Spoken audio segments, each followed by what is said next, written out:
You're on.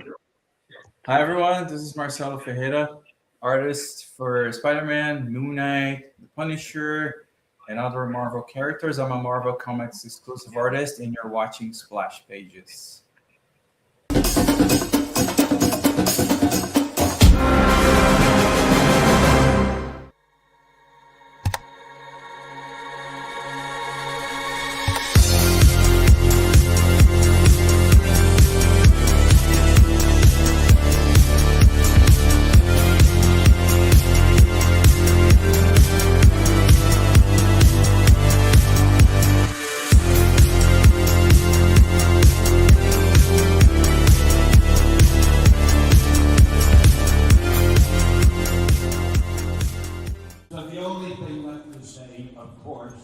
Is the one obvious thing.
What's wrong with him? His girl just broke it off. It's her father. He doesn't want her dating a zombie. Why? What are they, demons? She is predeceased. An outsider? Mm-hmm. Man, you're asking for trouble. She broke my heart. You're a zombie. Technically, you don't even have a heart.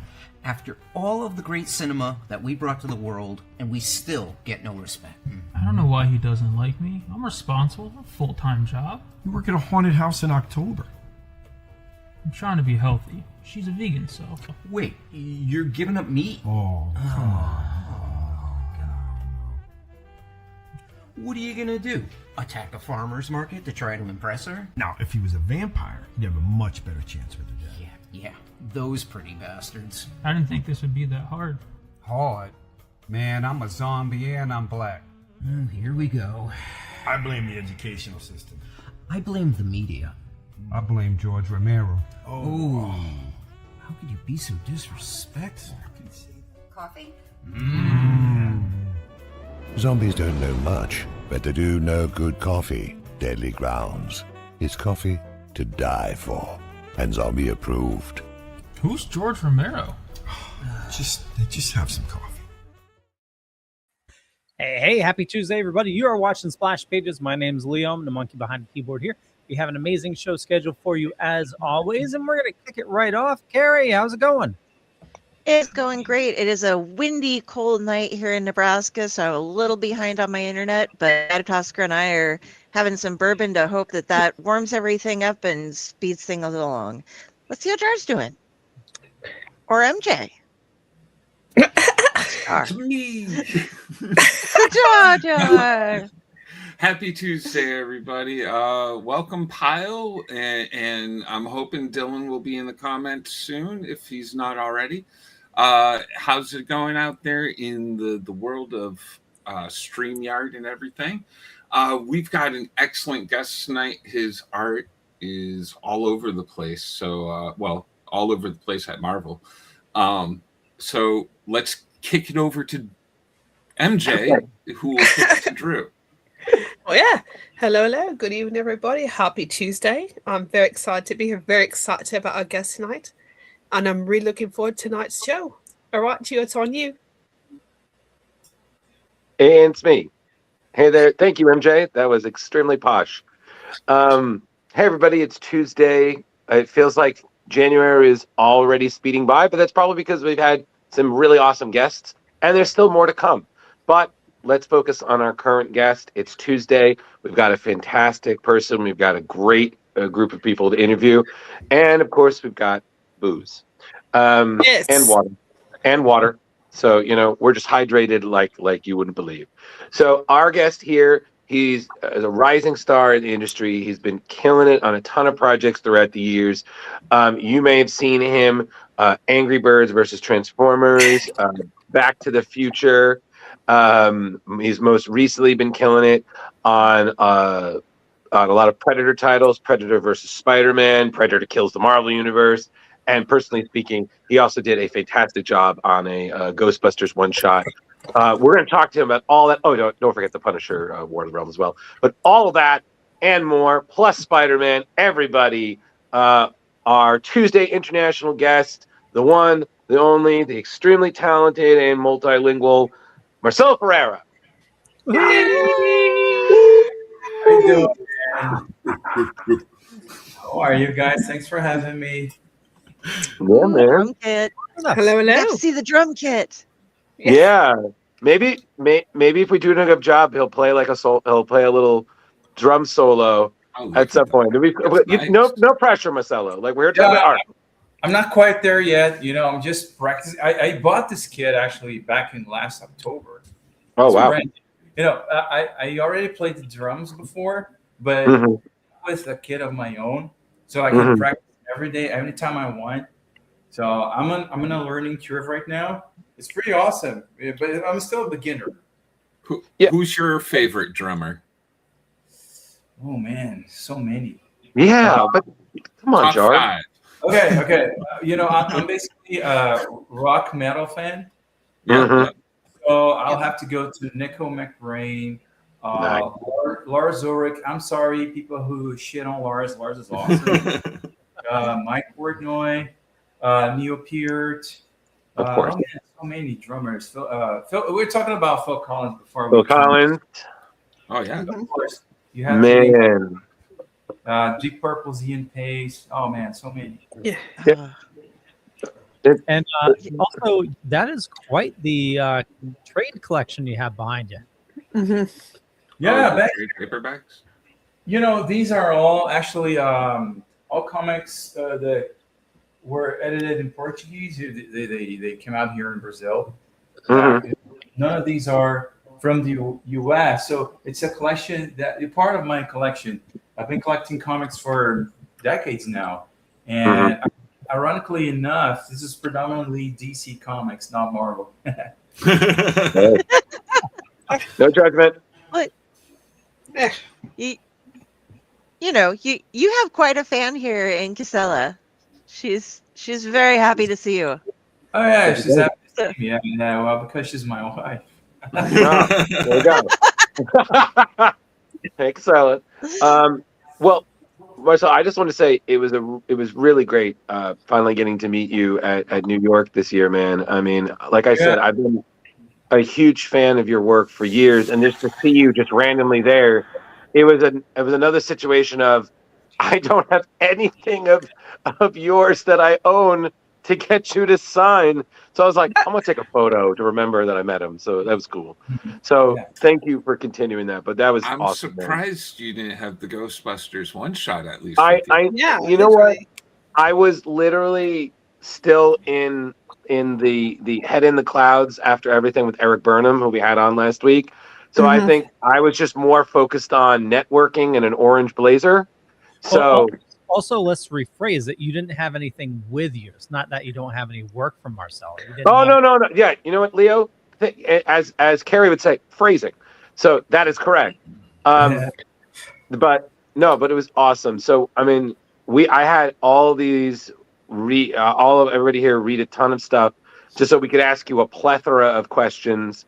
So, but the first thing, as Jar pointed out, is it's always good to where it started. So how did this all start for you? Like when you were a kid, growing up, were you a fan? Who were you a fan of? And since you've worked on them a lot, Spider-Man had to be one of those favorites, right? Oh yeah. Yeah. Ironically, not really. I'll tell you this. I'll tell you the story. Here's what. Well, comics have been a part of my life since forever. The first thing that I remember reading was a comic book. It was actually a Uncle Scrooge comic book, and I was 6 years old. Yeah, I was reading Disney back then, and I remember having some Marvel comics in my house. But before I learned to read, I remembered the covers and all that. But I started reading with Disney, and then I quickly migrated to superheroes, and that was when I was 8 years old. I was just 8. At that time, we had here Crisis on Infinite Earths from DC was coming out here. Back then, we had a 2-year delay. 2 years after the comic was published there in the US, they published it here with a 2-year delay. I don't know why. It's just a thing of the past. That's the way they did back in those days. So, but anyway, it was 1987 or something like that, and I started collecting Crisis, and it was pretty much a new beginning for DC. Right. Everybody was starting over, so it was a perfect moment for me to jump in. I noticed that everything was brand new. New Superman, John Byrne Superman, Ferreira's Wonder Woman, and all that. So I was like, okay, I'll start reading these characters because I'm catching everything at the very beginning. So I started reading and collecting the books. And next thing I learned that this was one universe of characters, and there was another called Marvel that had other types of characters. So I stuck with the DC ones. That's why I have all this collection with good man stuff. And then I learned that both publishers were kind of rivals, So I was like, okay, so I'm on DC team, and I don't want to read all the other characters, and that's basically what happened. So I came to read Marvel characters, much later. Okay. I got really acquainted with Spider-Man and X-Men, all the others, probably in the 90s. We're talking about the 90s here. After these X-Men. Okay. One thing we didn't mention is you're from Brazil, and you're currently in Brazil right now. So Yes. Yeah. Since we didn't mention that. Oh, I thought there was going to be a question there. Yeah, Leo. Thank you for that fun fact. He's in Brazil. Being in Brazil, it's hard for people to get a chance to see him because he can't go to as many cons as people who live in the US do. So you got to keep an eye out, because whenever you see that he's going to a con, you got to be there. New York to get your stuff signed. New York is his con. What I try to do is New York, because of how far I have to travel. Is not that far, not as much as San Diego, for example. That I went once to San Diego, but it's too far. So New York's not that far, and also I got to do everything all at once. I mean, business, also having fun of my own with the fans, because everything is located in New York City. You got to do all that you do in a week. Then I come back here. Did you have any favorite moment at New York this year? I mean, like you said, you're there.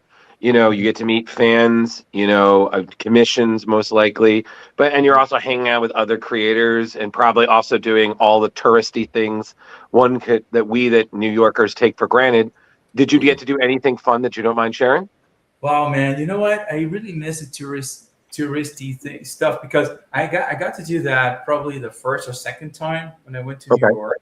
It was still new to me, but I think I'm also starting taking for granted all that stuff, because all I worry now is going to New York, thinking about the con, meeting, this list of people, and then come back home. So I was, and I don't spend like a day, like this free day, so I can go sightseeing and stuff. Maybe I'll do that this year, because, well, you can't just think about work when you go so far away from home, so you got to make the most of it. So, but every time I go to New York, it's fun. I love meeting people. There's literally friends that I meet face to face only once a year at that time of the year.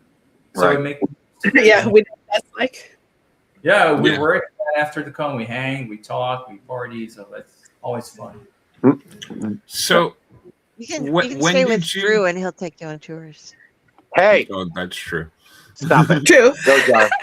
When did you first pick up the pencil and start arting these things? Was it with Yeah. Scrooge McDuck, or did you like DC characters jump at you first? Like when did you start saying, "Oh, I'm gonna do comic books"?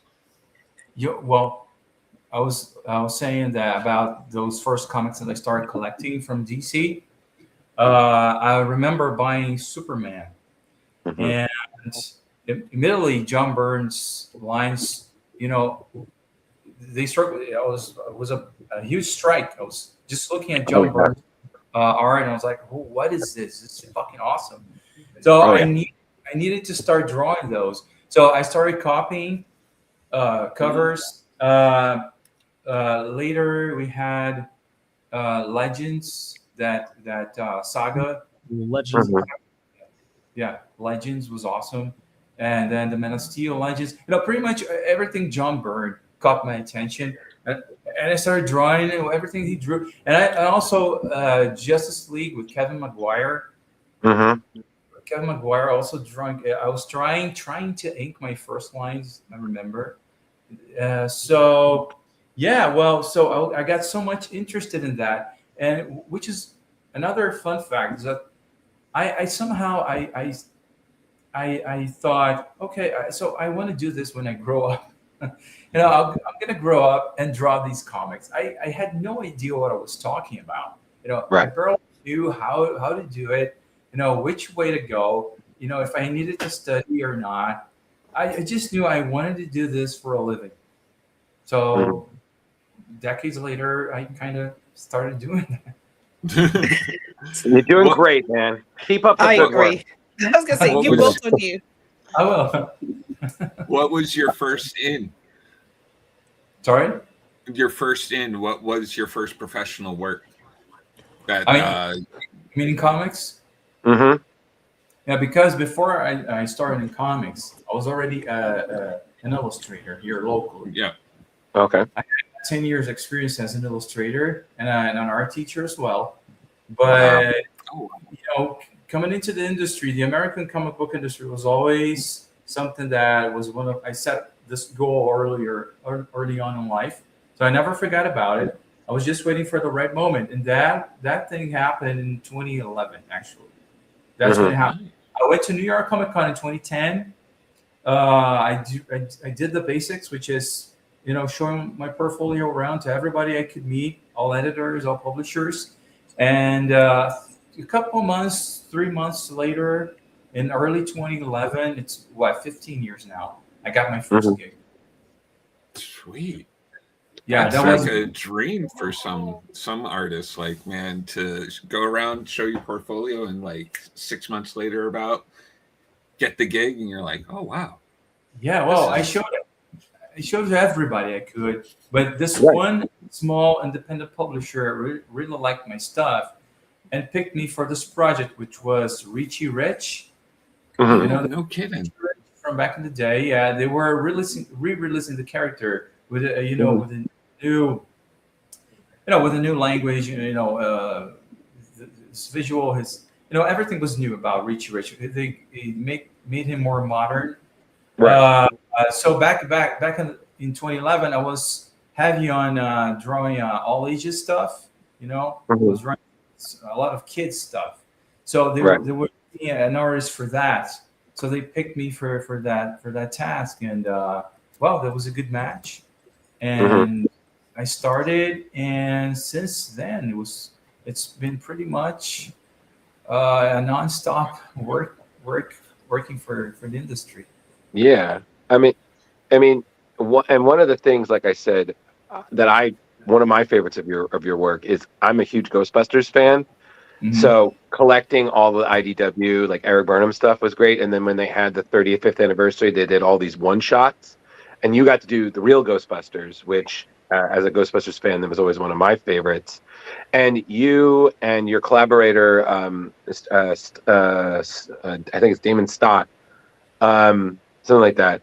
You guys just did such a great job capturing the nostalgia of the cartoon and everything. So I would just love to know how that came up, and were you a fan of that? So was that kind of like just touching on like a nerd goal, and if there were any favorite moments there that working on?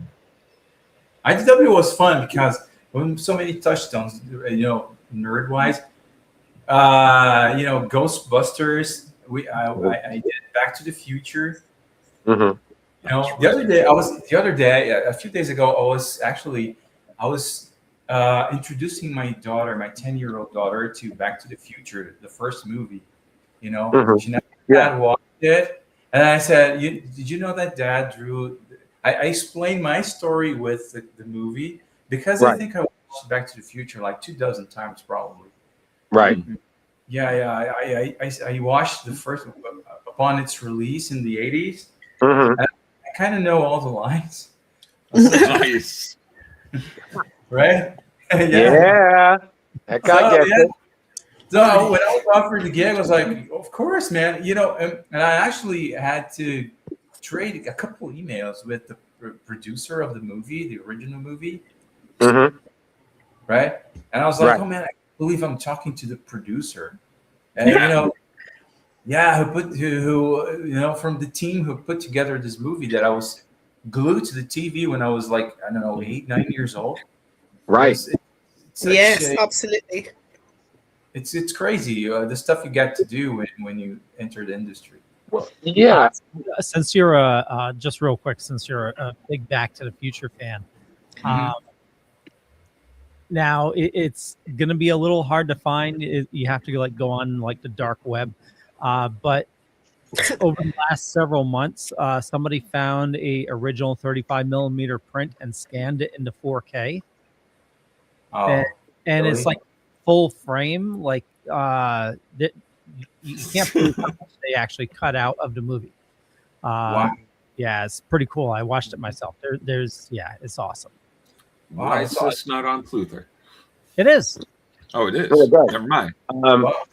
Watching it later tonight. Well, especially Marcelo. I mean, just kind of touching on Back to the Future. I mean, you did 2 stories in the original series, which was just supposed to be a mini series. You did The Doc That Never Was, which was, Emmett confronting this alternate reality where his time travel stuff came in a lot sooner and kind of ended up being the cause of World War III. And then the Clara's backstory, which filled in who she was before she ever made it to Hill Valley.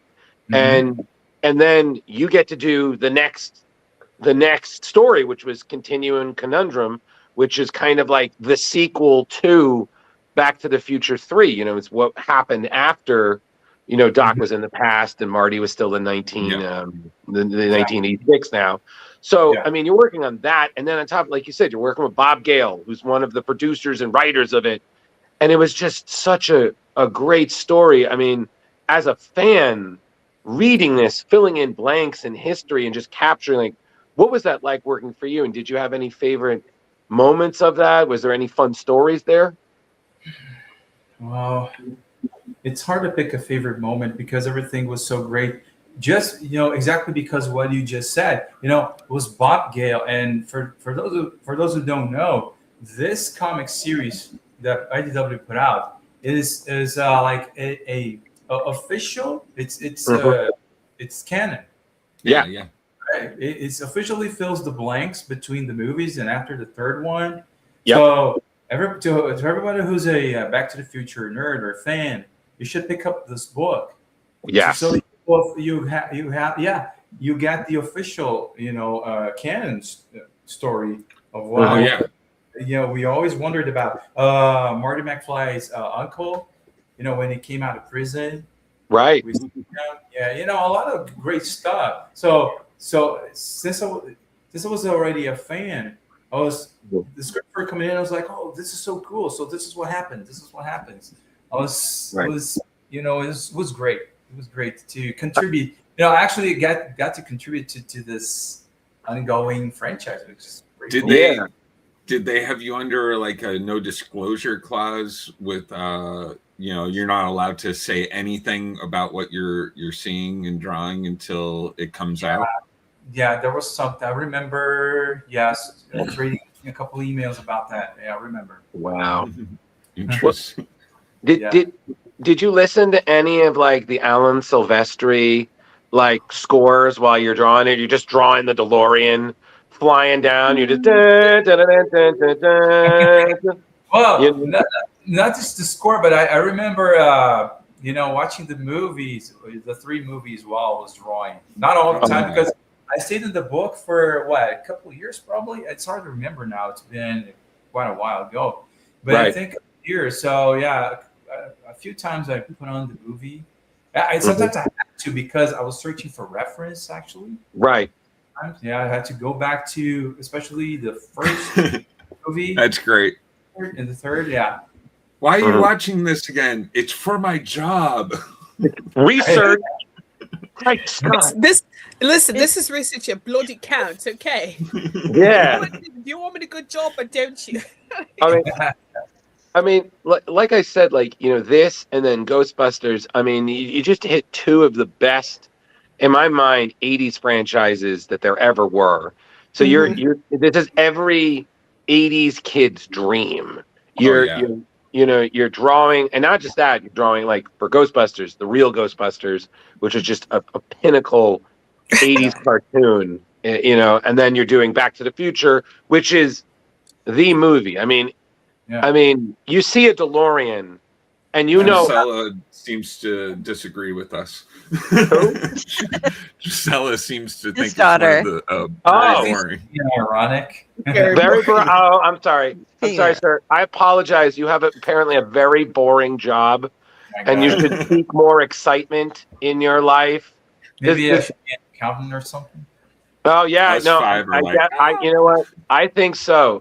Can you talk about TPS reports more often at dinner? I feel that would really just bring out the joy. I should start thinking about migrating to another career. 100%. Apparently, you live a very boring existence. Just God forbid, drawing Spider-Man and DeLoreans Deadpool, and ectoplasm. By God, thank you very much for that reevaluation into our existence. Much appreciated. And then kind of bring it now back to Marvel. Carrie's got. Carrie. I'm sorry, Carrie. You had something. Sorry, Carrie. I've been waiting on this question since we were talking about your origins story, basically, when you got started drawing. So now that you're doing more like you're sticking with the penciler type of thing as far as the art goes, when you start, this is something I've always wanted to ask an artist, and I always forget to.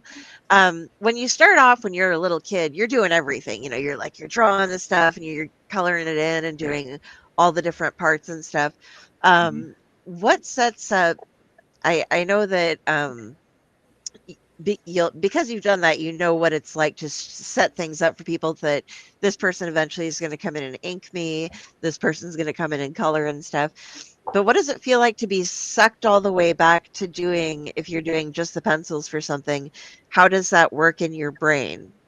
I guess as far as going from the big picture to knowing how to draw it so that it's going to turn into what it turns into. Yeah. Well, I spent, let's say I started in 2011 in the industry, like I said. Okay, so half of this time, until 2018, when I got hired by Marvel, I did pencils and inks. I inked myself all the time. Right. Because, normally smaller publishers will pick you up and they'll not require, but if you do both stages, it's better. So normally that's kind of the norm these days. You pencil and ink yourself. So I did that for 7 years. But when I to Marvel, they kind of require me just to do the pencils. It's more like an artistic choice, as far as I understand. They prefer me to be inked by somebody. It's their view on my work, and I tried to ink myself once, but it was not very successful because I tend to spend too much time over one page because of that. So we have to, be careful with so much time being spent on only one page by a guy. In this case, me. I can be very slow if I do both stages myself. Because the superhero comics is more intricate, you have to you tend to I tend to render a lot sometimes. So they kind of, these I sometimes I try to slip, one another thing, but they don't allow me that much because and I understand, they'd rather have somebody inking my stuff, Right. and that doesn't worry me because they have these amazing inkers, all very professional. I've worked with great guys in the past. I'm working with a great guy right now, Jay Lyson, which you had on the show before. Yes, we did. Yep. Right, so it's all good, but I like doing everything, and I really miss coloring. So when you do these books, you don't get to color a lot. So I really miss messing with my markers more often. So I get to do that when I do basically commissions. Right. That's when I get to color more. And you still do some like the shading and the cross hatching and stuff, at least enough to show the inkers where to be at and the spacing and stuff, correct? Yeah. Still do that. Okay. Nice. So I'm always questioning, like, people are like, "Hi, I'm talking about my work," and I'm like, I'm gonna go into like minute little details of weird shit just because I want to know, So Sure, it's fine. I'm sure others do too. yes. On a similar vein, now you've recently moved to exclusively be with Marvel. Now, how does that work? Do they say, okay, since you're going to be just with us, we're going to give you so much work within a certain time frame? How does it work? Yeah, well, actually, that was not recently. Actually, just it was, I started working for Marvel in October 2018, and 1 year after that, that's when they offered me the exclusive. So I've been exclusive since 2019, actually. Wow. It's already been So that's a nice run. Yeah. So I was actually surprised when only 1 year after I was working with them, I got offered the exclusive, and to me that was of course a no-brainer. I was like, of course, I was very honored and to get that offer. So I said yes immediately, and Leo, they keep me busy all the time. Basically, if you're an exclusive, they keep you busy all the time. And of course, you're forbid to work for anybody else in the industry. You can't do, any other stuff. And of course, there's always a compensation for that, right? I'm not idle. I'm always busy. And of course, there's also a financial compensation for that as well. Every artist has that going on because since you're hired to work only for one publisher, there's got to be a compensation for that, of course. Okay. So in terms of MJ also, I'm sorry, Drew. No, it's fine. She's been waiting for a while. That's fine. MJ, go. So, following Kerry's question, I know obviously you're quite busy, as to be expected working from. But is there anyone or anything you enjoy drawing, like on your own free time, just doodling, passively, just enjoyment? Because some artists like colors, some like, obviously sketch work has different styles. You know what? I'm not. I thought about this many times. I guess I'm not a typical artist because sometimes I see other guys and gals who draw. I mean, professionally. I see their Instagram, even in person when we talk. Everybody has this. Every day I do some warm ups, like half an hour before I dive into the work of the day, or in between jobs. I always, like you said, I always doodle something in my sketchbook. I carry it around, blah blah, and I'm like, I never do any of that. I mean, what's wrong with me? You know, I'm so task oriented. You know that I really don't do that, and a lot of people will go and tell me, but that's very healthy for your for your creativity, and you should do that. Blah blah blah. And like I really don't want to draw when I'm not drawing. When I'm not working. So when I'm not working as a job, I want to sit here and play the drums. I want to sit back. Yes. And I want to do absolutely nothing for a while. Nothing. You want yes. I want to go to the pool. I don't want to sit here. I don't want to sit my ass in a chair and draw even more. So yeah, I guess I'm a little different when it comes to that. Yeah. Well, I understand. I cosplay a lot. I'm a cosplayer, and I've been building long before I started suiting up, and I'm constantly having building something. So I can understand that, because do I necessarily want to build? I want to do something just because I feel like doing it, like if it's a small project. But yeah, I really do understand, because I think it's something I do so much of. Yeah, and I also get paid for commissions and whatnot. I can totally understand. Like when I get home, like I don't want to work on anything. I just yeah, right. If I get if I have, it happens sometimes. It happens like a week in between assignments. Go a week without drawing any line whatsoever. Right. But that's me. That's how I operate. That's interesting. Yeah. Oh, cool. With some of those people who are like, oh, I do my daily warm up, and you guys have to help me. We're all subscribed to him on Facebook. Yeah, about to say Jim Calafiore every single day is like, oh, this was my morning warm up, and it's like gorgeous. You can sell that for like $1,000. No, he doesn't. It's pretty decently priced, Carrie. No. But I mean, he could. Like, it's just ridiculous the amount of I just spent an hour and a half just kind of making this gorgeous piece of artwork that is hanging on somebody's wall, hopefully somewhere. Well, or you could be Jim Lee and you just draw a rock and it'll be like $1,000, and I'd be like, that's a handsome rock though. So Did you see the shadow of that rock? Yeah, man, that was some granite. Definitely God. Definitely some magnemite, if you know what I mean. But let's save the geography for Leo, or correction, whatever. Point is, back to Marvel. Another thing we read, which I have to say, I kind of wanted there to be like one or two more issues of it because it was just fantastic. The little mini series you did with Jerry Duggan on Punisher, War of the Realm, which just rereading that, it kind of felt that to keep going. Yeah, because I got to be honest with you, it kind of reminded me of like that Sylvester Stallone movie Daylight, where he's like trapped in a tunnel and he's got the prisoners with him and they're trying to get out. And it kind of had like a splash of Con Air, but Punisher was your Stallone or Carrie's favorite actor, Nick Cage. Thank you. So, Nick Cage.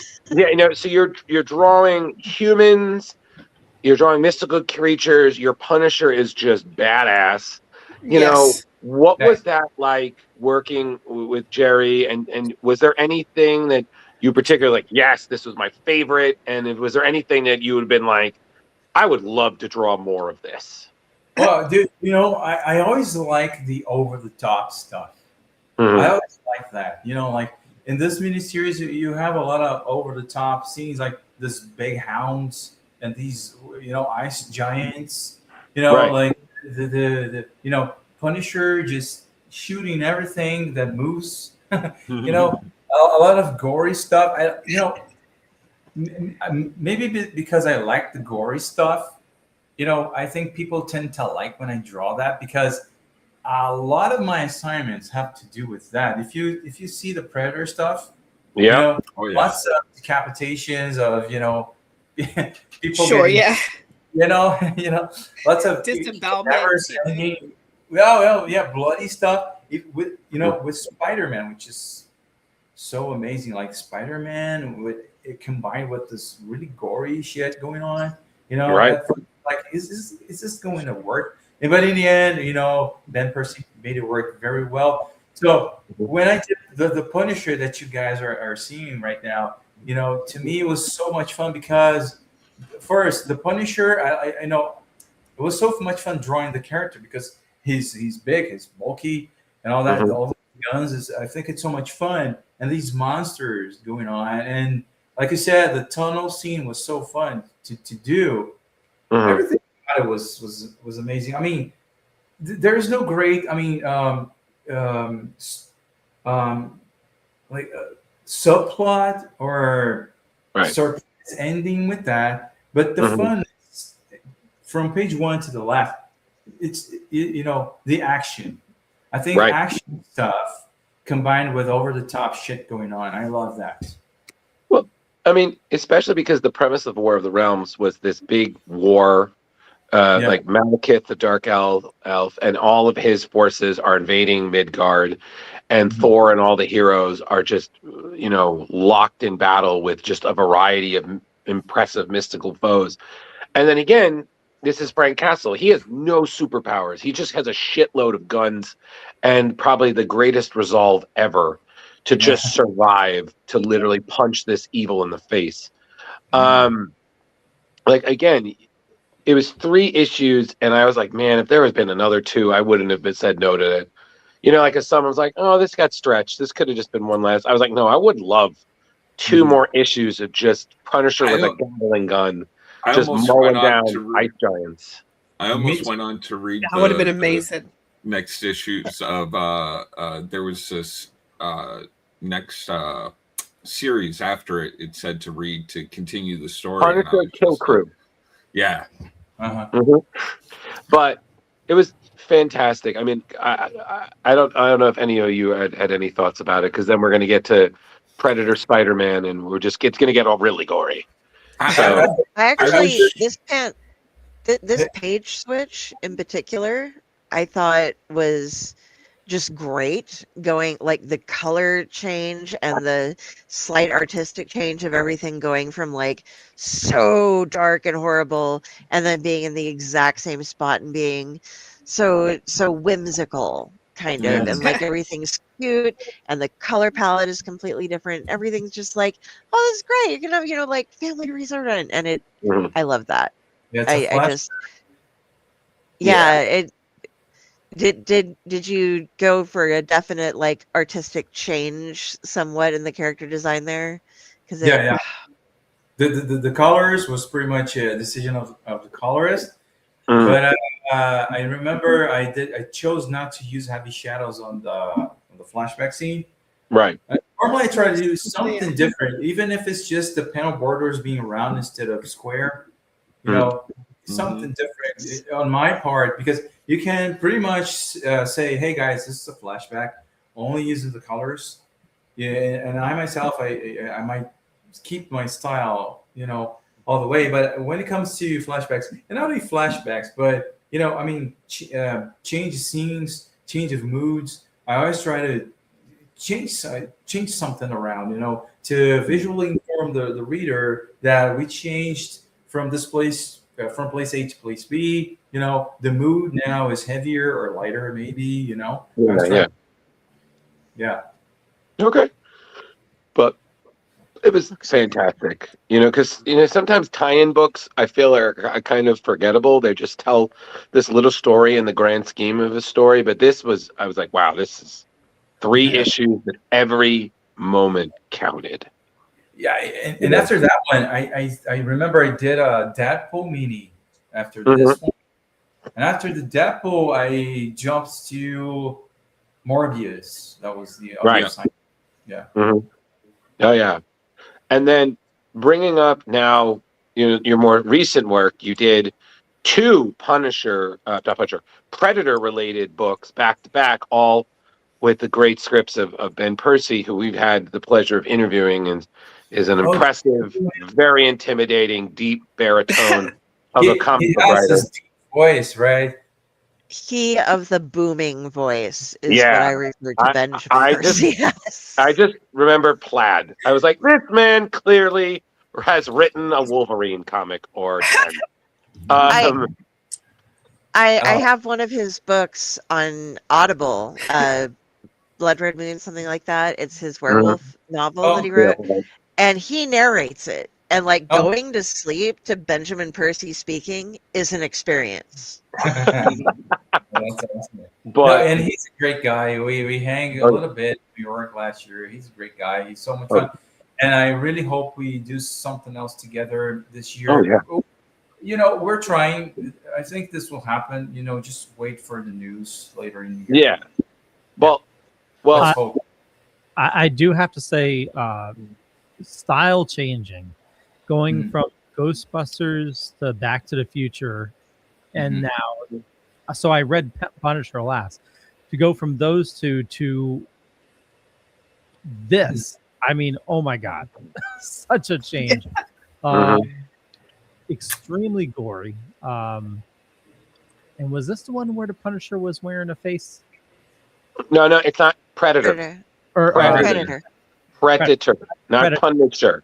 Hey, they both start with a P, you know? And with a chore. Yeah, well, Ben came up with this Predator that his name is Skinner, is his nickname. Nicknamed Skinner because he skins, his victims, and he wears the skins on himself, the faces, you know. Yeah. Covering his face with the skins from his victims. So it's Just when you thought a Predator couldn't get more twisted. Yeah, I know.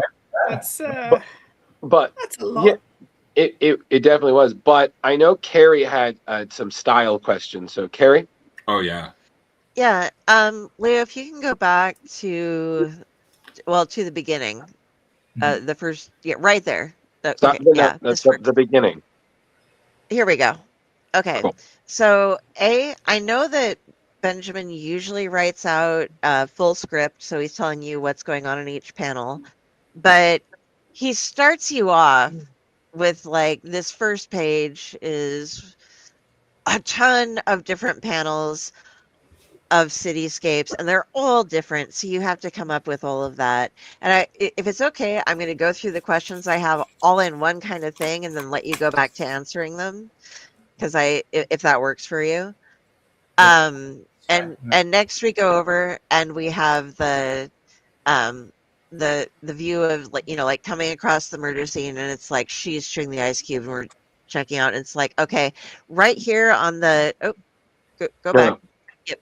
Okay, right there on the bottom on the left-hand side, you have this nice fisheye shot of like going up and like showing the building and everything going in. And we keep going on, and then you can go ahead to the next page. There's all this like chaos going on this page and the next one with like, we're finding this, there's some organization on the left, and then as soon as we go to Spider-Man, we start getting a lot of chaos going on. Leo, next page, please. It should show like, yeah, there's like something going on and everybody's going nuts, and JJJ is having his moment of freak out, and Spidey's slipping upside down, and I have no idea where you get the references and keep things up. Next page.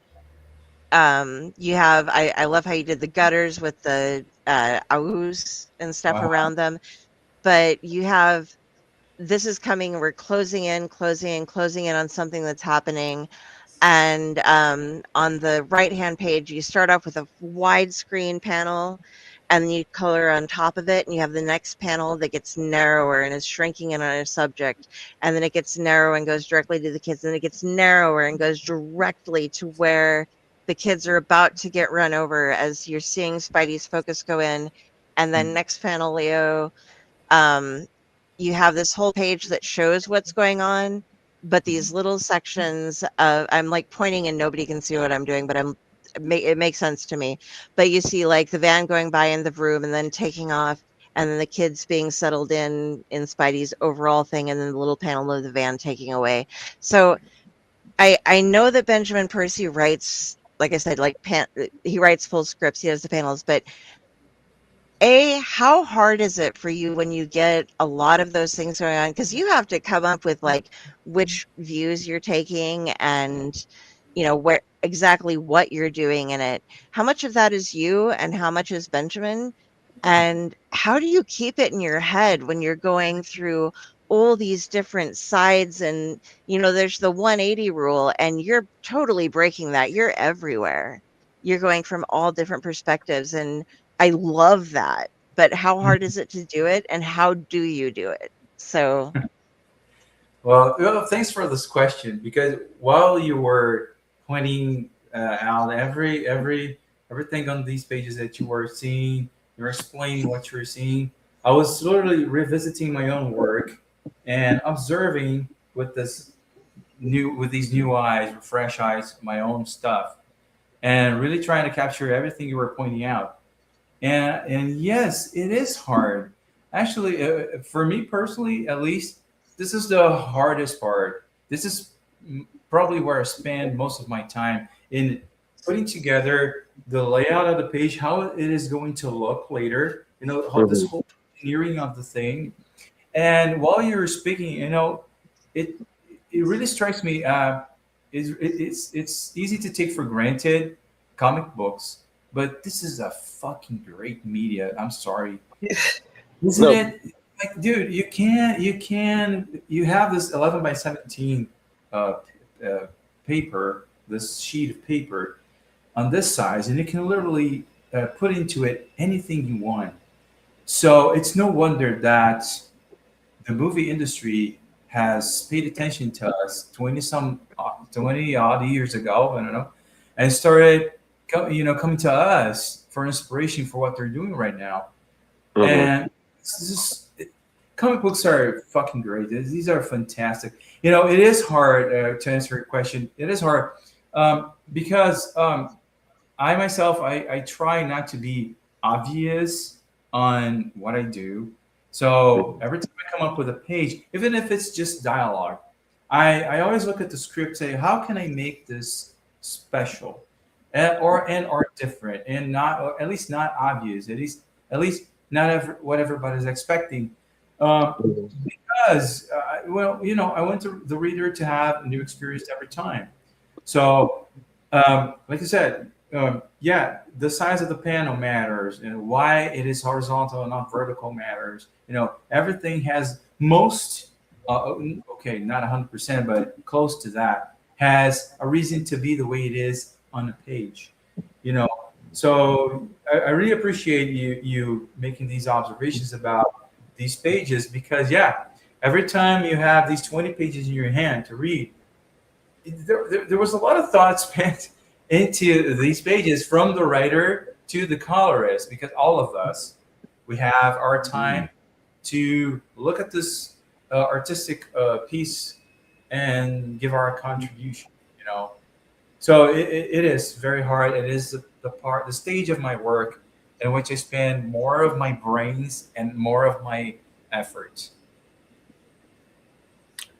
Do you get to keep all the originals of this stuff? Because God, it's just gorgeous work. Crazy. Agreed.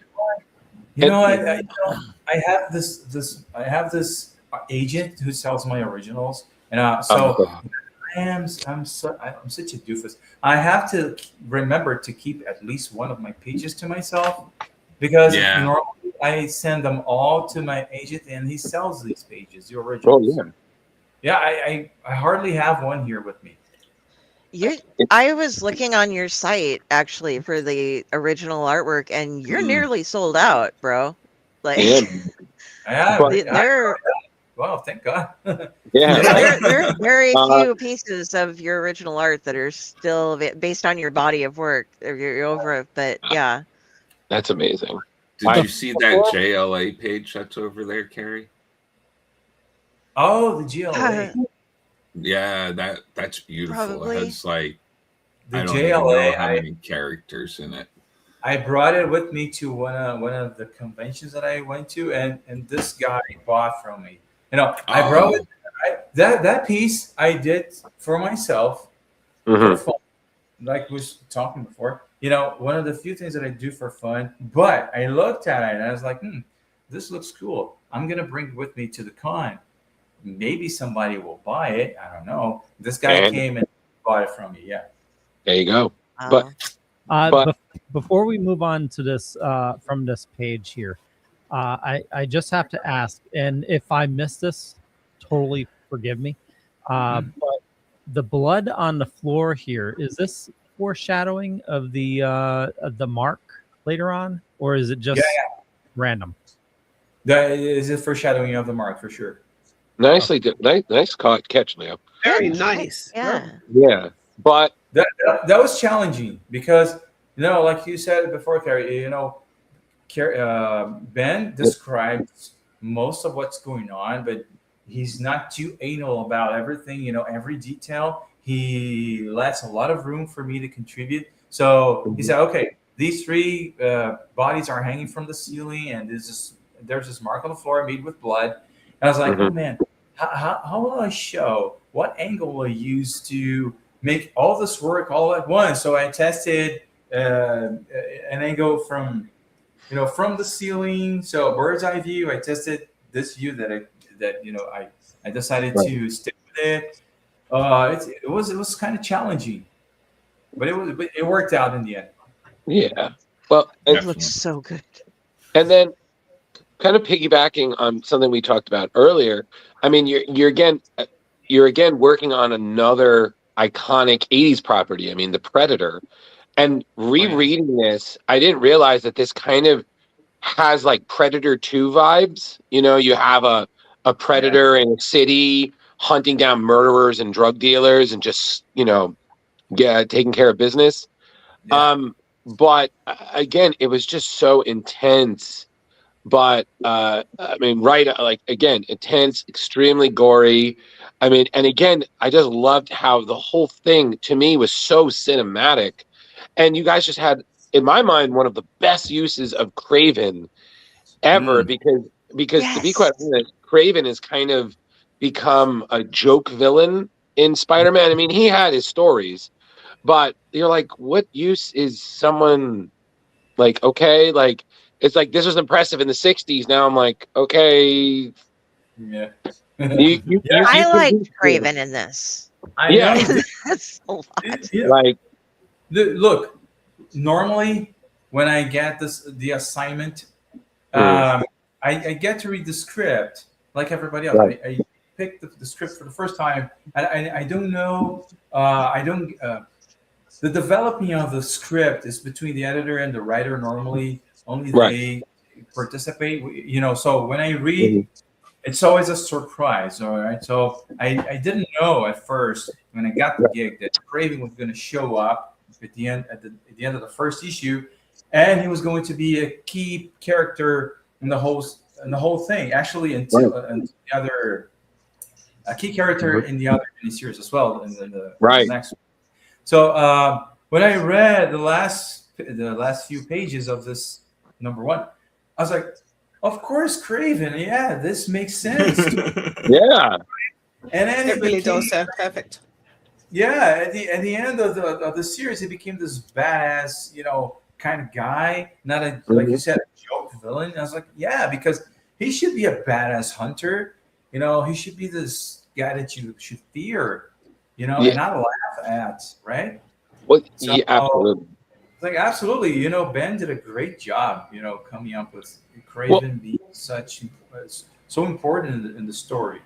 And Carrie, you have a question, and then I kind of want to touch on our next book. So, Carrie, you.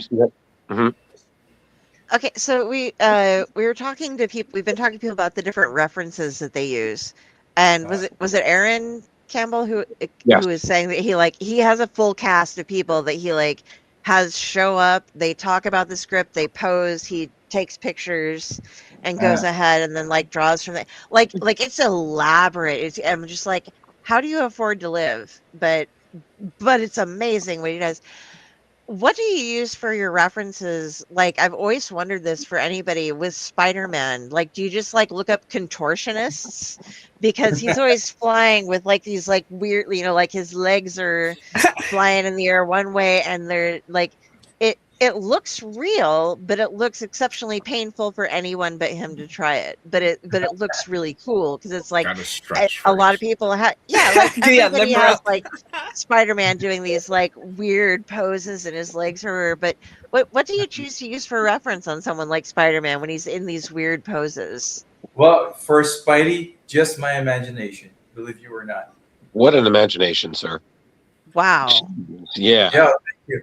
Just actually, if I have to mention what it's not quite a reference, but I don't use as reference, but I always have in mind Todd McFarlane's Spider-Man.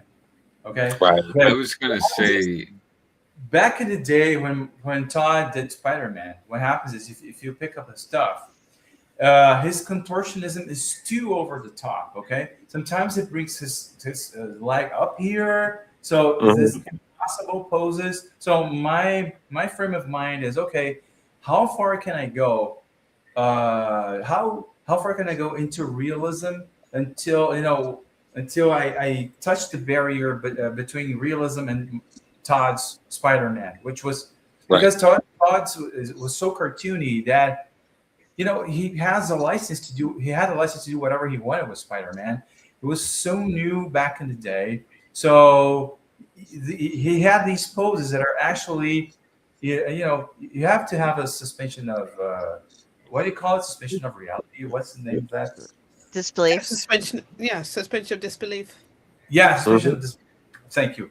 You have to have a suspension of disbelief to read Todd's Spider-Man. So I don't want to go there. So I want to go right to the limit of that. So that's what I do. But I don't use any visual reference for Spider-Man. It's just really what's right here in my head. That's freaking cool. Wonderful. That's Other awesome. stuff, I use reference for other stuff, sometimes myself. When Christopher Priest was with us, he told us that Marvel had a very certain way of drawing Spider-Man's face. Did somebody have to tell you this is exactly how Spider-Man's face goes, or it was the web just pattern. set free? The web pattern, yeah. Well, not really. I never heard nothing from any editors. Okay. Yeah, Maybe that was something from like the 80s or 70s. Well, or something. yeah, because remember, You just John nailed Romita Senior was the one who had him learn that. Oh, so okay. that's a very particular kind of Spider-Man. That's silver. Yeah, it makes sense. Yeah, these days I think the editors want to respect more the personal style of each artist. I mean, you have a minimum of lines, of course. You have to draw on his face. You can draw only 2 lines of web, of course. You have to have 4 or 5 coming from the center.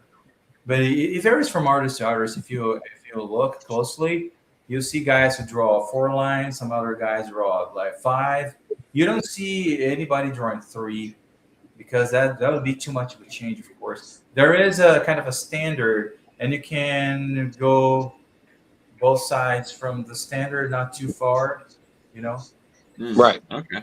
But but I will say, the next book, kind of wrapping up one of your most recent works, which Predator kills the Marvel Universe, which in my mind feels like a reference to The Punisher Kills. It feels to me like such an event book because this is the culmination of stories that Ben had been doing since Wolverine versus Predator. And whatnot, and the scope is insane. I mean, literally seeing them take down some of the most popular, biggest characters was insane. But for me, I mean, the whole thing is crazy. But issue 3 fucking slaps the second Wolverine shows up and is just slaying Predators like it is his job. And some of the best lines were in my mind were there, and then on top of it, like the way the Predators even took out Thor was insane. Yeah, man. So again, I can only imagine how cool that must have been. Just being like, wow, I am imagining how to put this thing, which has never been done. I mean, yeah, people have killed Thor, and even done other characters, but I mean, what was that like, man? I mean, you're reading this script and it is just fire. Yeah. And hold on. Shout out to Daniel Picciotto, I think is his last name. These pages are from him because this mini series we split the pencil job, So it was half me, half Daniel, who did this great Hulk sequence, for example. So with the Predator, the Wolverine one, yeah, for sure. That was me, and I would not allow anybody else to draw that. Of course, when I started doing Kills the Marvel Universe, I was so much looking forward to Wolverine. Of course, I was curious. I was like, okay, when is Wolverine coming, and how is he going to slay these predators? So that was part of my fun doing this one assignment. Mhm. We were talking about over the top stuff earlier on. Leo, issue 4. Yeah, issue Mhm. 4. Yeah, that's when it drew. Yeah, Leo, if you pull up issue 4, please. I want to show some of that. Yeah. I think issue 3 was entirely Daniel. Or he did a few pages. I don't remember right now. Listen, Yeah, Wolverine was so fun. Oh, that's the Thor sequence. yeah, man. They killed Thor. That was I insane. got to kill a lot of these characters. That was fun. Yeah. I got to kill them. Words that so few have only thought, but actually said out loud. Oh my god! Was there any difficult kills that you were just like, this is too much? Yeah, like, I'm sorry. This, like, fuck, man. He just gutted him. The guy's trying to pick up Thor's hammer, and this was just so cinematic. It was like, yeah, you think you're worthy. Listen, pup, you're not. I was like, God damn. And then he's just talking to Kurt. And he was like, yeah, we're going to kill every last one of them. Like, let's go. I'm like, oh, man, what a team up. But you asked him, I don't remember who asked about Jar. Leo, who asked? I don't know. No, it was Jeremy. Yeah. Okay, so yeah, about the deaths being difficult or not. Oh, yeah. No, not really. I mean, they were kind of easy because, again, the fun factor for me at least counts a lot. I mean, like, I felt a little bit. I felt issue number 1. I felt a little bit for the characters in issue number 1. Yeah. Star-Lord, I felt a little bit that way. He got this big shot in the chest. Mm-hmm. That, Yeah, he got it hard. I'm like, oh. Yeah, that was kind of, and the Fantastic Four sequence in which they slice Reed's arm. Oh my God! Yeah, that was. Oh. Yeah, I felt for Mr. Fantastic on that one. Yeah. Yeah. The sheer brutality was so well done to capture. Yeah, I love that idea. I love that idea. He has this mug. Yeah, I'm gonna fill this one for you. And then he stretches his arm out of the scene, and then he screams. We never see the slice. We just see his arm coming back in half. It's like, yeah, that was a cool idea. That was crazy. Yeah, kudos to Ben again. So good. It really was. And then on top of it, you guys have like the greatest reference to Wolverine, the Weapon X with Predator X, which God damn, like what beautiful, like, early Marvel nostalgia in just the most terrifying way. And again, the way that you guys ended it was, we could come back to this, but right now we're going to let everybody grieve, rebuild. There's definitely more predators out there, but Earth will be ready. So, but man, you guys just did such a great job with that book. Well, like, thanks. hands down, you, Ben, everybody who collaborated on it, just phenomenal. Thank you. Glad you guys breathed. Thank you so much. Now, Jar, kind of bringing it back to something you referenced while we were talking before. I wanted you to ask that question about Angry Birds versus Transformers. But I think Carrie had a question first. So, Carrie? Okay. I was just gonna say, I'm having a conversation with your daughter in the chat, but it's great. So there are so many people who are killing the Marvel universe right now. There's like Predator kills it, or Deadpool kills it. This person is killing it. What do you think about like the Marvel universe kills somebody else, or just the Marvel universe kills the Marvel universe. Marvel Like, what do you Universe think is kills the itself. ultimate?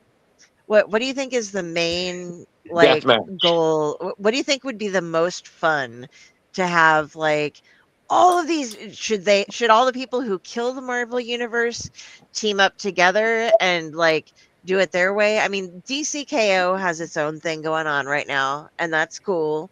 We don't want to like impinge on that, and I'm not saying, but who do you think should be like the Goonies kill the Marvel universe or something like really retro?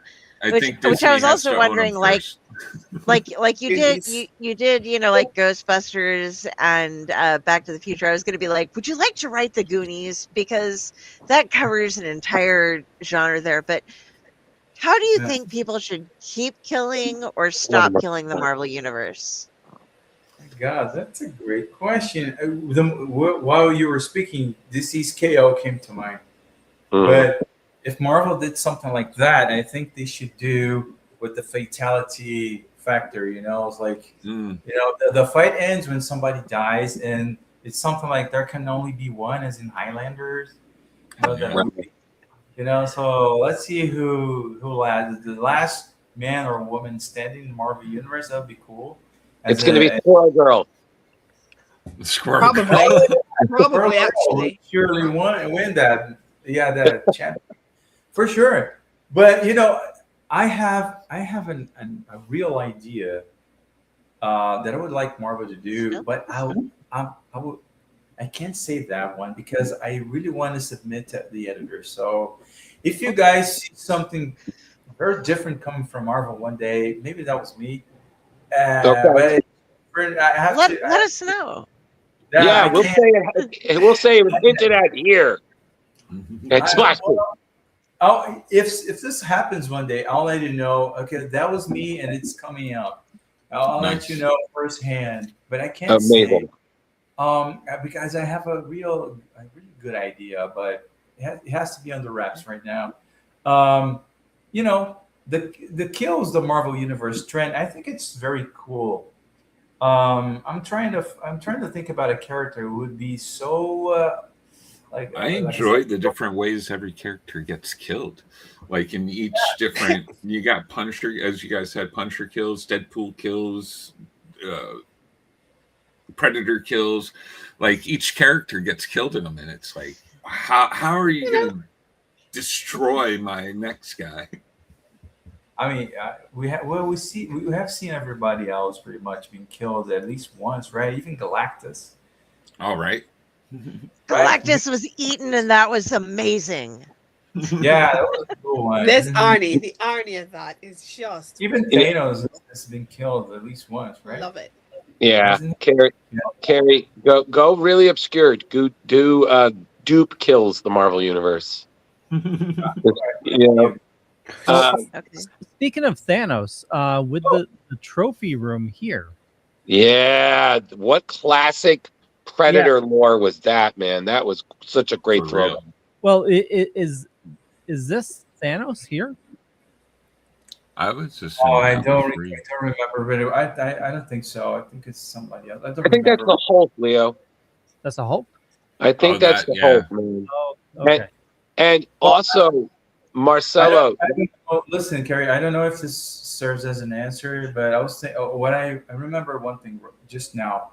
I remember when I was a kid and I watched the cartoons on TV. It always frustrated. I always rooted for the good guys, of course, but it always frustrated me. I never saw. Why is it that I never see at least one episode, when the bad guy wins? I always wondered how would that one be? Like why can't the bad guy win at least for once? So I always wanted to see that. So maybe one story when all the bad guys prevail and they kill all the good ones, what would happen? That would be interesting. I don't know how would how the writer would approach that idea, but I would like to see some clever approach to that. Let's say, I don't know if it's been done already. I don't know. Well, in Transformers, the cartoon, the bad guys won. There you go. But The movie from the 80s? Yeah, well, midway through they won because they killed. Yeah. Yeah, but we still won. We still won, Leo. Yeah, that was a sad moment in my childhood. Actually. Oh yeah, that was a sad moment for a very lot of dark time. childhood. Marcelo. That game, Attack of the Killer Tomatoes. So if you ever watch that cartoon, they did an episode. We already talked about horror again. That's actually something I wanted to bring up there. Because Marcelo, that was a fantastic reference because I remember that there was a Predator comic. I think it was like during the Dark Horse era, where they showed the trophy room, and in the trophy room there was actually a pair of Wolverine claws. Nice. Yeah, so I saw that and I was like, man, I don't know if that's a throwback to that or if it's just just Predators and their love of trophies, but like I said, whether that was an intentional throwback from like you, Ben, and whatnot, that was just so in line with the Predator lore, but also just like just a sign of how like the cost that this invasion has already taken on Earth's heroes. I mean, those are some of the greats, and look at them on display. Just some cheap trophies. Well, Predators. I wish I knew if this is actually a throwback to that. Because since this was a Daniel's page, I don't think I read the script so intently as I would if it's me who was drawing. But knowing Ben, it was maybe not gratuitous, but it has a reason to be there. This trophy. Okay. Yeah. So Jar. What you brought up before we started the show. The Angry Birds, when they came to you with, that was IDW, right? Angry Birds versus Transformers.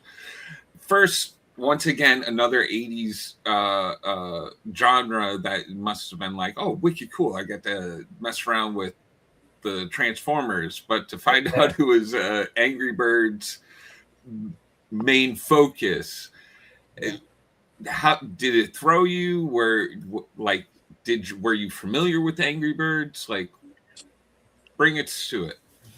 I was familiar with Angry Birds, of course. Transformers, another check box that I did.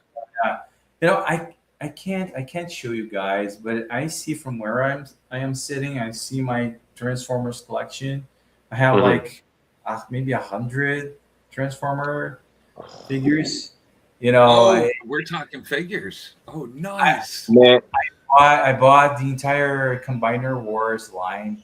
Oh, nice. Hasbro release. I had to have it. When I was a child, that was those were expensive, and you couldn't find a lot of them. I remember, hey, Dad, Mom, I want a robot, and I was like, hey, you can't because we can't spend that money. I was like, all right. So I grew up, had the money, say, okay, those are mine now. Marcelo, you're speaking Leo's language right now. Yep. Okay? The man had to have his wife tell him to stop buying more Transformers because he would have. Yes, if Megan didn't come in, man would have bought Unicron. I know. I have. That's the one I have. Okay, Really? so here's the weird shit. Okay, so homeless people overtook my house for some reason. Here, hold on. Yeah. Is that which series is that? This is the 86 line. Oh, this is fucking great, man. Yeah. Are you buying any of the new figures? No, I have to buy at least one from the 86. Yeah, the whole 86 line is awesome. It's just going back to G1 roots with updated. Right now they're very hard to find here. When I bought the Combiner Wars line, for some reason they had all of them here. It was kind of easy to find, but now they're not importing that much, so it's kind of difficult. But I have to grab at least a few of the 86. Yeah. Check out AliExpress. They actually have some knockoffs that you can get. Okay. Oh my god! I almost pulled. I promised my wife I wouldn't get any more, but I almost pulled the trigger on. That Optimus doesn't work Prime. with me. He was like $40 on AliExpress. Yeah, what's the Or second just send one? me your address. It's, Oh my god! No, but Marcelo, you got to hear Carrie's story about how she just found out she had a Unicron, right, Carrie? She yeah. didn't know she had a Unicron? No. Okay, That's so small. here's the deal. Okay, I spent a decade, 12 years, taking care of my grandparent towards the end, Mhm. at my mother's house. And so I would leave, and I left my, at the time, significant other here, and he let all these homeless people invade our apartment. And they would bring in all of their stuff and all of their kids' stuff and random things. And they would go and just I ended up with a room where there was seriously my living room. There was a pile of things that went literally to the ceiling, and my spare bedroom went that way. And I had a lot of people steal from me. Would not recommend. Don't let tweaker homeless people invade your home. But I was only home a day or two a week, And so I started cleaning out everything and clearing out the closet. And there's this couple of tubs of somebody's stuff that has this giant Unicron in it. His face lights up and shit. And he does stuff. But I don't have all of the pieces yet. So I'm digging through the remains of all of these things that homeless people have brought into my house to see how much of a Unicron I actually own. So did you get to keep the Unicron? Well, yeah, I kicked all of them out of here. The police will show up if they stop by again. But I'm still piecing it together though, because it was in pieces throughout all of these. So it's like a treasure hunt. I go through my spare closet when I have time, and I pull out different parts, and I'm like, oh, that's orange, that fits there. This is the right color plastic. So I'm building this mystery. How much of a Unicron do I have that's 2.5 feet tall? Yeah, it's weird. Wow. So it's so weird, but it's basically fun. Marcelo. Imagine Unicron, but it's like the Death Star in Return of the Jedi, just very incomplete. But clearly, okay, all right. Yeah, he's 3/4 put together, but there's still little the smaller panels and things that go on him that are missing, and I have no idea how to bend him. But it just showed up in your house. Okay, the circumstances were kind of weird. Anyway, I lost a bunch of. I don't even know how much one of those will go for on eBay these days. Right? It's just so, dude. The things that show up in my house because of this weird thing are just. I have so much strange shit that I don't even know what to do. Harry, you really are a magnet for the weird shitometer that happened. Yeah, and that's shitometer is all the way up to 11, darling. And that's MJ saying it. I was just about to say it, MJ, honey, you beat me to it. I was going to say this is why we call Carrie's apartment the home of mystery. No nonsense. That's the vortex of weird, is what that place is. Yeah. Oh, I get also I have this weird cast iron little stove thing. I have a ton of suddenly I had it's not jade dragons, but the dragons from Japanese mythology that are red, yes, of course, the Buddha red thing. I have one right there. I have no idea where some of this stuff comes from. It's just here. Yeah, I don't buy it. It's just here. Carrie. MJ, you had a question, and Leo, I think we'll start wrapping it up. Yeah, sorry. Anyone who's in Transformers always had the friend that asked this question, and said, tonight I'll be the friend. Who's your favorite Transformer? Oh. Can I pick one? One of each. Oh yeah, no, absolutely. Okay, so, oh my god. Oh man, more than one. No, listen. Suddenly I'm 12 years old again. No, Leo. Marcelo's answering. We don't need to know about yours. We know it's all. No, I was saying he can pick more than one. No. The Autobots. I'm sorry. I'll have to be very obvious. I have to go with Optimus Prime. Okay, that's fair. No, that's Prime. fair. I'm that guy. You know, my favorite superhero is Superman.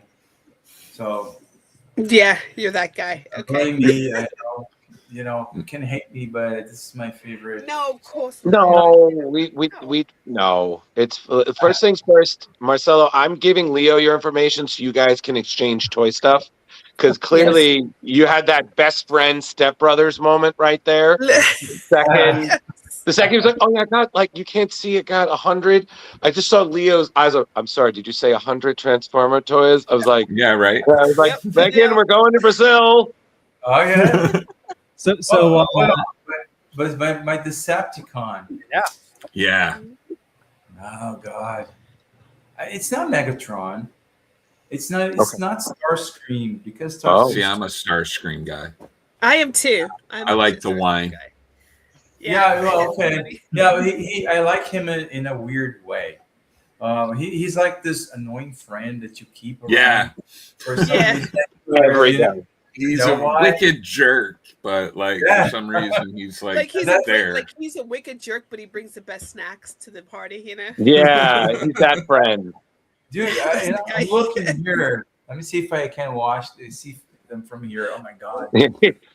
I don't know. It's got to be Optimus, my answer. Yeah. Of course, yeah. That's fair. I have to say, if you read the current comics, the most badass moment for a Decepticon, Soundwave. So he totally kicks the crap out of, I think, Starscream. I think, I love Soundwave too, though. Yeah, but he just ends it with, you kicked my, what's the Panther? Oh, you're asking the wrong person. I don't know. Yeah, his Panther tape. Ravage. You kicked my Ravage. It's the most badass thing. It's, nice. So he went John Wick over his cat. Yeah. Got it. I have a question because I'm not a Transformers aficionado. I just have random ones showing up in my house. I thought I liked Starscream, but which one is the cassette tape? Because now that you said Soundwave. Soundwave is okay. Soundwave is my favorite. Nice. Is my favorite Transformer. I like Soundwave. the cassette tape because then it like flies like a pterodactyl, and you're like, I'm sorry. I like Soundwave and I like Jazz. Okay, I'm biased because obviously I think all of you would say I'm going to go with Ectotron because he's the Ghostbuster Transformer. However, MJ, I'm going to go with our guest. No, that's too obvious. Yeah, I'm going to go with our guest saying Optimus Prime because I've been in the same room as Peter Cullen. Same. At one point, and let me just tell you, just being in the same room, I didn't talk to him. I talked to Frank Welker, who, as we know, voiced a shit ton of the Transformers, mostly the Decepticons. Just being in the same room as Peter Cullen made me a better person because just hearing him do the Optimus voice, I don't care what fan you are, you could only have seen Michael Bay's. He does the voice, you get chills.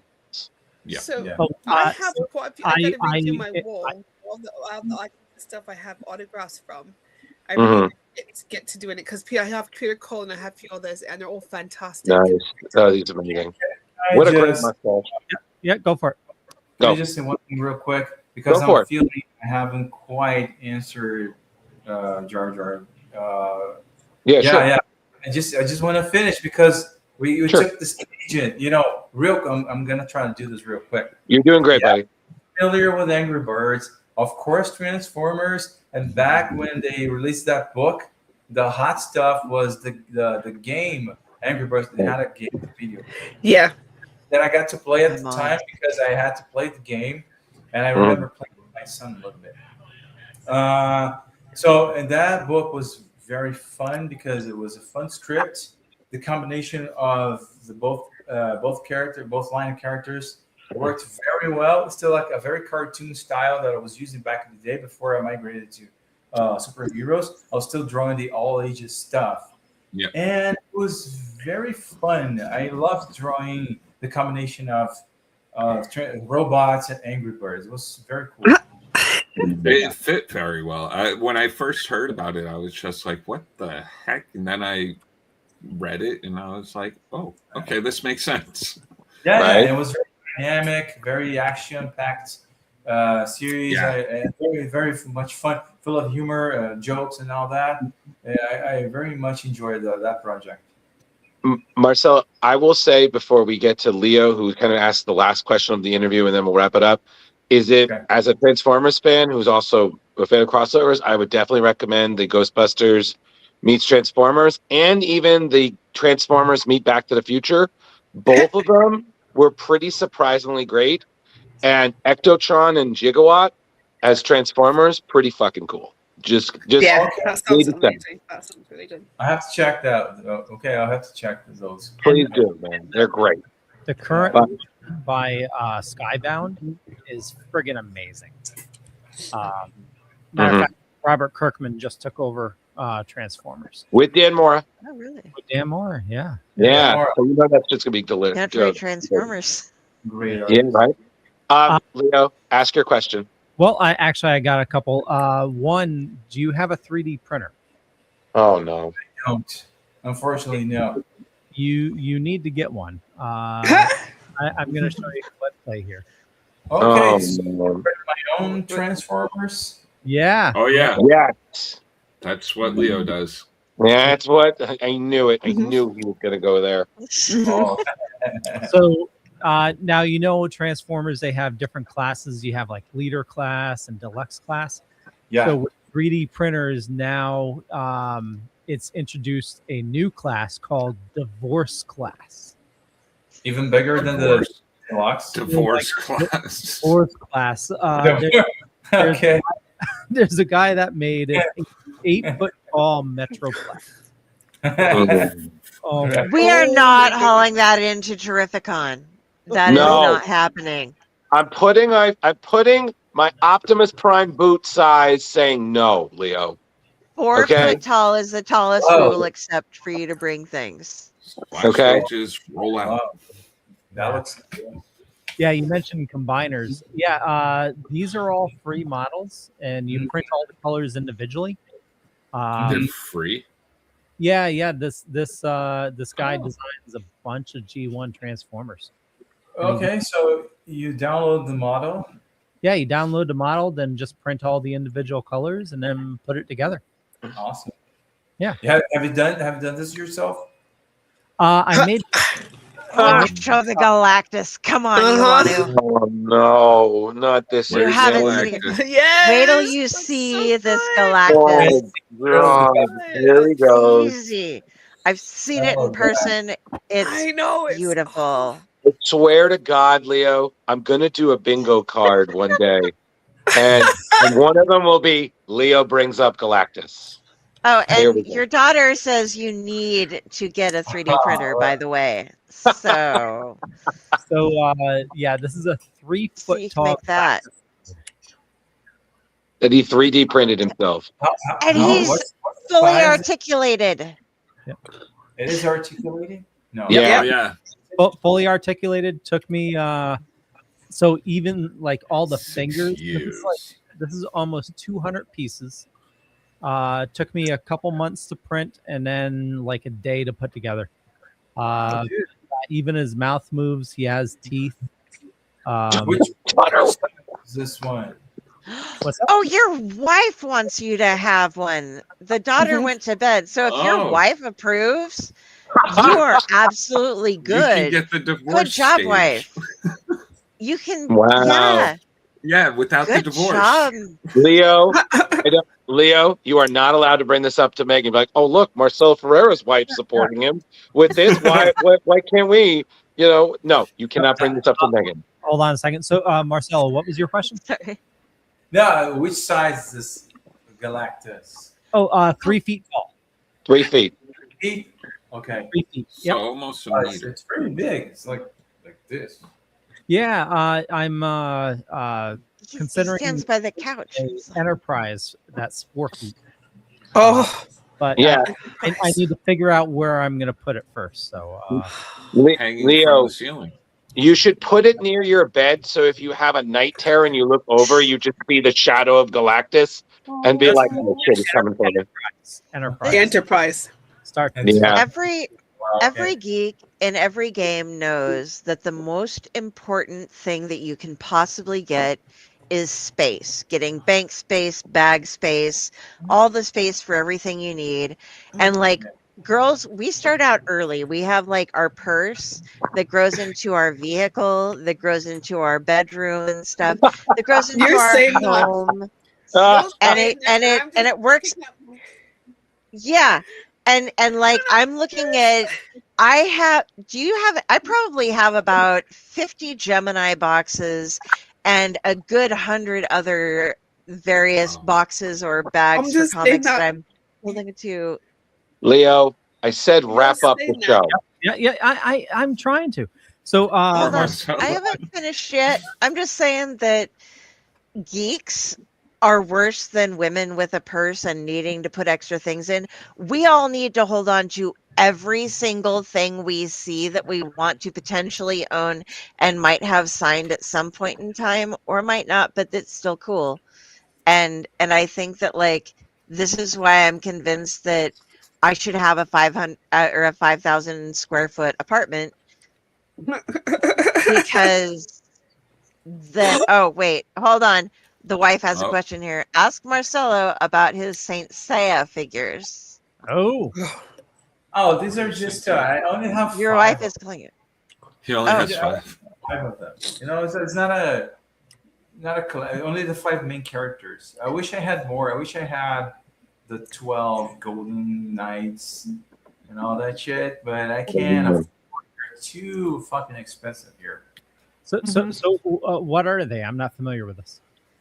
It's what do you call how? What's the name of this property in the U.S.? Knights of the Zodiac. It's Okay. manga. It's anime. Oh, Yeah. Have you heard of this? Yes, I've heard of this. Yeah. So I only have 5 figures. They're very cool. It's manga. 5. Okay. And I have these 100 Transformers and a few mini figures, Marvel, DC stuff. And I regret having not sold but given away my Superpowers collection from. Oh no! Oh, I had all of it. Now that they're redoing them too. Dude, I had all the characters, I had the vehicles, everything. Then when I turned into a teenager, I was like, yeah, Mom, get rid of all this shit. I don't need that anymore.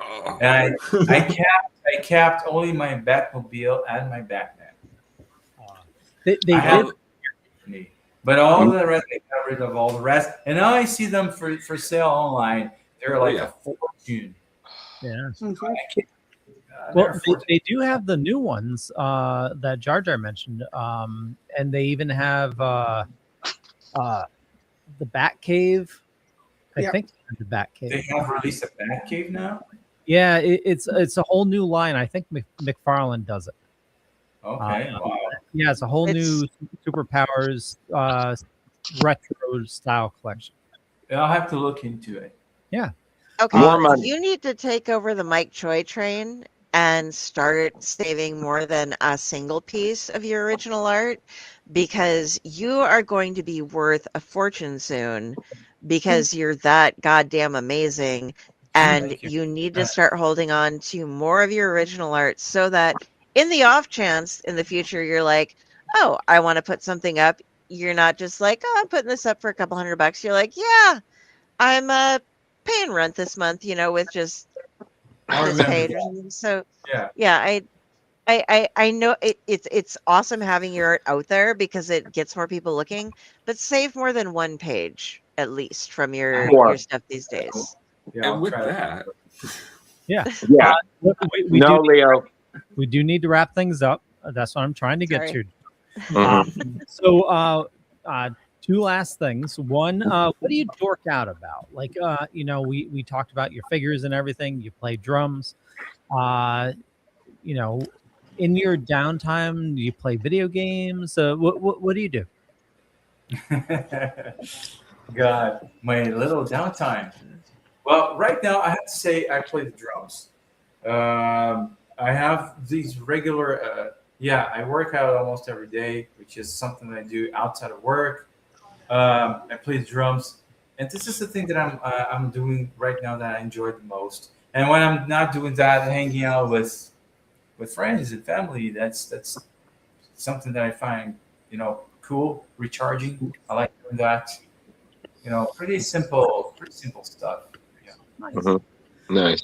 And the last thing I'm going to ask you is extremely nerdy. So if you don't have an opinion on it, totally ignore it. If you don't know what it is, you can ignore it.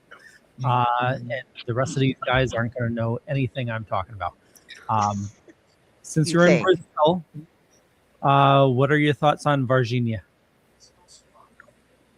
Oh, Varginha. Varginha. Here in Brazil, the city that they had the ET thing going on. Yeah. Yeah. Okay. It's a classic thing. Varginha's ET de Varginha. Oh, it's I don't know. I think this is. I don't think that was a real ET thing that happened over there. I mean, it became very famous. Some people claim they have proof, have films or something like that. I don't believe that. I have a hard time believing that, But I think once I saw a flying saucer kind of thing, but I'm not sure. It was so weird. So I don't think it's completely out there that these creatures exist. But the Varginha thing was kind of weird. I don't know. I think it's much more like a urban legend than anything. Yeah. If you get a chance to check it out, there's a new documentary called Moment of Contact by James Fox, and he just did an updated version of the documentary, and he interviewed a lot of people over in Varginha. Oh, I didn't know that there was a doc about that. Yep. Moment of Contact. You can rent it on Amazon. Okay, I'll check it. I'll remember to check it out. Cool beans. So, where do you like people following you on social media, Marcelo? Oh, basically my Instagram. I don't know if you guys will put my Instagram on the video description or something, but it's Marcelo Ferreira HQ. Yep. Okay. This is basically where I try to show my work. And I have my online gallery for my original art for sale. The website is Comic on Art together. And you enter the website, and maybe on the search, you'll just type my name. You'll find this gallery with the available art for sale. So I showcase my stuff on Instagram. And then for collectors that are interested in some original art, you can hit the website, and that's pretty much that. Awesome. Yeah. Well, I want to thank everybody for watching this fine evening. I do have all the links for Marcelo in the show notes up above or down below, depending on where you're watching or listening to us. And we'll kick it down the list. Carrie, where do you like people following you? Hey, if you look at Carrie Sanders on Facebook, that is my main hub. I am old. I use Facebook. All my links to the things that I write, to the other shows that I'm on, including the Owlite Network. We're going to get a lot more stuff going sometime soon. We've had kind of a break in things off and on lately, but everything I do, I'm there. I'm on a bunch of other socials, but I don't actually post on them. I just follow people on them. So you can follow me there to see who I follow, I guess. But yeah, that's how you find me. There'll be a judgmental crow staring at you. That's me. I love that picture actually. I love it too. Facebook, everything else, Twitch, Go ahead, MJ. Hi guys, and my Instagram is the Cheery Goth on Instagram. My Facebook is Mahana Jade Longwalker. That's where you can find me, and all my cosplays. I'll be posting soon about the cosplay I've been building. And and hope to hear from you guys then. Mr. Drew. Hello, everybody. Thank you so much for joining us. It was wonderful. It's still happening, but it'll be over soon. If you need to get in touch with me, you can look up me, Drew Malo, on Facebook. The same thing on Blue Sky, Ghostbusterman 1984 on Instagram. I do love Ectotron. Thank you, Leo. I'm generally extremely busy, so I promise I will get back to your message at least by 2029. But if you like what you saw here, please like and subscribe to our YouTube channel. We have so many great guests coming up, especially for next week when we have the awesome horror adjacent but still rising star Adam Gorham will be coming on. We're going to be talking to him about a bunch of his stuff, ranging from New Mutants Dead Souls to his recent work on Tiny Onions, Exquisite Corpses. A lot of great stuff there. And that's just the end of January. February is going to be just as great. So stay tuned. Awesome. With that, we'll catch you later. It's Bye, everybody. great. Nice.